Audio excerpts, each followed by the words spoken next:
I never thought I'd end up locking someone inside my own garage. But when your HOA president drives 2 trucks into your house at 6 in the morning, you realize that reason left the neighborhood long ago. That's exactly what happened to me, and by the time the cops showed up, my grandpa was sitting on the porch with his coffee watching the show like it was Sunday morning TV. It started months before that ridiculous morning. I'd just moved into Pine Valley Estates, a quiet neighborhood with what the realtor promised was an optional HOA. I was a software developer who mostly worked from home, kept to myself, and spent weekends building mechanical keyboards or tending to my garden. Peace and privacy. That's all I wanted. My grandpa Earl had come to stay with me for a few months. He's a World War II vet who claims he's fought 2 HOA wars already down in Florida retirement communities. I used to laugh when he said that. Now I know he wasn't kidding. Enter Patricia Holbrook. Blonde bob, perfect manicure, Bluetooth headset, always blinking blue clipboard in hand with the words, "Compliance Crusader," spelled out in glitter stickers. She was the kind of woman who thought authority came standard with a laminated badge and a megaphone voice. Even though our HOA was voluntary, Patricia ran it like a personal dictatorship. Half the neighborhood had already caved in, paying her $200 a month to maintain standards. When I politely declined, I became her new hobby, the non-compliant element she mentioned in her weekly HOA newsletter. At first I laughed it off. The notes on my door, the group texts about violations, stuff like mailbox does not meet visual harmony guidelines. Garden hose coiled counterclockwise, possible tripping hazard. 1 fallen leaf spotted on driveway at 7:03 a.m. It was insane but kind of funny. Then it stopped being funny. She had her teenage son fly a drone outside my home office window during my work calls. She took zoomed-in photos of my yard and sent them to the neighborhood chat, circling things in red like she was solving a crime. I still tried to play nice. When she accused me of building an illegal greenhouse, I calmly showed her the city permit. When she came to measure the space between my trash cans and the curb with a yardstick, I waved and smiled from the window. Grandpa Earl, though, would just mutter, "You can't reason with a Karen in uniform, son." But the thing about tyrants, even small suburban ones, is that they don't stop when you ignore them. They escalate. I should have fixed my garage door the moment it started acting up, but I kept putting it off. That little broken latch became the open gate for chaos. At 6:12 a.m. one Saturday, I woke up to the deep rumble of engines outside my house. I thought it was the trash trucks running early, but when I looked out the window, my stomach dropped.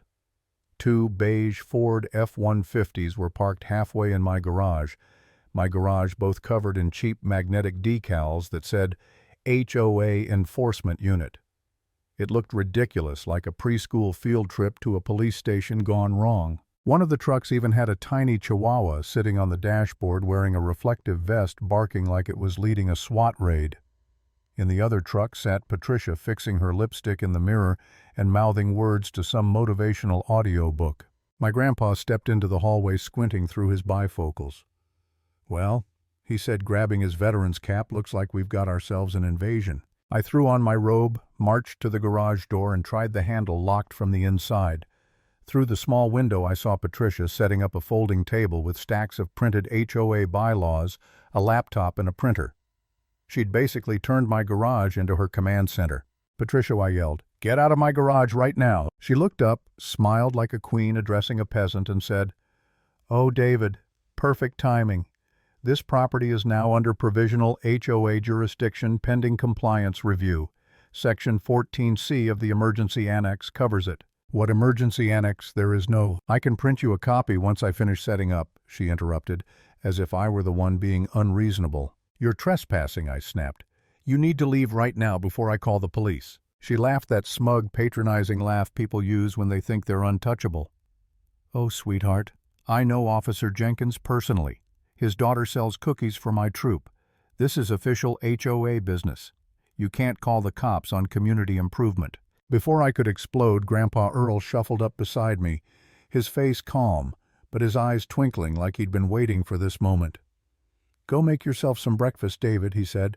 "I'll take it from here." Before I could ask what he meant, I heard the garage door motor hum. Earl had pressed the remote. The heavy metal door rattled down, sealing Patricia, her assistant Keith, and the Chihuahua inside. Then he calmly latched the lock on the outside. "Grandpa," I hissed, "we can't just trap her in there." "We're not trapping her," he said, sipping his tea. "We're protecting our property from intruders who refuse to leave." Big difference. Then he pulled out his phone, hit 911, and in his slow, steady drawl said, "Yes, officers, we've got ourselves a hostage situation at 4729 Maple Ridge Drive. Entirely voluntary, I assure you." I didn't know whether to laugh or panic.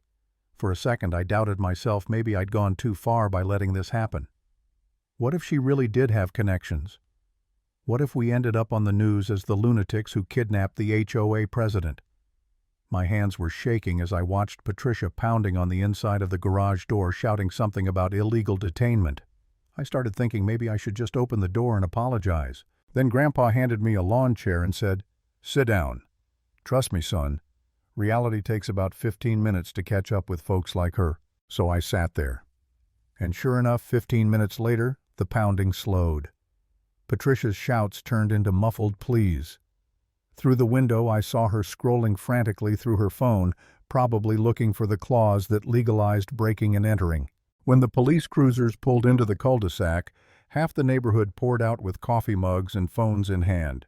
Patricia had finally given them a morning show better than the local news. Officers Chen and Ramirez approached cautious but curious. I explained everything: the harassment, the drones, the texts, the doorbell footage of her driving those trucks straight into my garage. Chen rubbed his temples and sighed. "Let me get this straight. She set up an HOA headquarters in your garage." "That's exactly right," I said. Inside the garage, Patricia must have heard the sirens because she started yelling again. "Officers, thank goodness I've been unlawfully detained during an official HOA inspection." "Ma'am," Officer Ramirez called, "please step out of the garage." The side door creaked open. Patricia emerged, looking like she'd been through a tornado hair-frizzed blazer covered in white powder from a spilled bag of garden lime mascara streaked down her face. She still tried to act composed. "Officers," she said, brushing herself off, "I can explain everything. This property falls under HOA emergency provisions during times of community aesthetic crisis." Officer Chen blinked. "Aesthetic crisis?" "Yes," she said, gesturing wildly at my house. "He's planning to build an unauthorized greenhouse. His trash cans are 7 inches off regulation. His guest cars clash with the color palette." Chen cut her off. "Does he pay HOA dues?" She hesitated. "Well, no." "Is membership mandatory?" "Not technically, but—" "And did you have permission to enter his garage?" Her face froze, then twisted in disbelief. "Permission? I'm the HOA president? That gives me implied consent to inspect properties for non-compliance." Ramirez pulled out his notepad. "Ma'am, that's called trespassing. You broke into private property. You also locked yourself in. Congratulations, you're both the perpetrator and the victim." By now, the neighbors were openly filming. You could feel the shift in the air. Patricia's empire was crumbling right there on my driveway.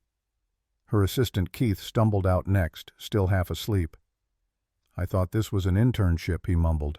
The Chihuahua trotted over to Grandpa, wagging its tail. Earl scooped it up, chuckling. "Smart little fella. Knows when to abandon ship." Chen turned to me. "Mr. David, would you like to press charges for trespass?" For a moment I hesitated. Patricia looked pathetic, smudged makeup, shaking hands, standing in the middle of the street as everyone watched. Part of me wanted to just let it go, but then I remembered every message, every drone buzzing outside my window, every smug smirk. "Yes," I said, "I would." Patricia gasped like I'd just sentenced her to exile. "You can't be serious. This is a neighborhood matter," Ramirez replied flatly. "The neighborhood doesn't own your neighbor's garage, ma'am." As they read her rights, Patricia kept shouting about protecting property values and order collapsing. When they put her in the cruiser, she yelled through the window, "Without me, this place will fall into chaos. Who's going to measure fence spacing?" Sandra from across the street called back, "Guess we'll survive somehow." Later that night, the HOA board held an emergency meeting. I watched it through the group chat that someone kindly invited me to after the whole circus. Patricia was unanimously removed as president. Turns out she'd been using HOA funds to buy the trucks, the drone, and even the Chihuahua registered as an emotional support enforcement animal. She'd also purchased a $3,000 laminating machine for violation notices and an online course in tactical community management. Within a week, Patricia was facing charges for trespassing and misuse of funds. Her lawyer actually tried to claim she suffered from excessive community enhancement disorder. The judge barely hid his laughter. He sentenced her to 100 hours of community service maintaining city gardens under supervision, of course, and fined her $3,000. Her employer, a regional insurance firm, fired her the same day the footage hit the news. Apparently, she'd once written a 30-page dress code for Casual Friday. Guess they'd had enough too. I went to the sentencing mostly out of curiosity. Patricia looked small, really small. The fire was gone. When the judge announced her punishment, she whispered, "I was just trying to maintain standards." The judge leaned forward. "Ms. Holbrook, there's a difference between maintaining standards and committing crimes." That was the last I ever saw of her. These days, Pine Valley feels peaceful again. I fixed my garage, built my greenhouse, and every time I see Grandpa Earl sitting on the porch with that same calm smile, I remember how it all started with one broken latch and a woman who thought rules made her queen. Sometimes peace isn't about avoiding conflict. It's about knowing when to close the door and lock it.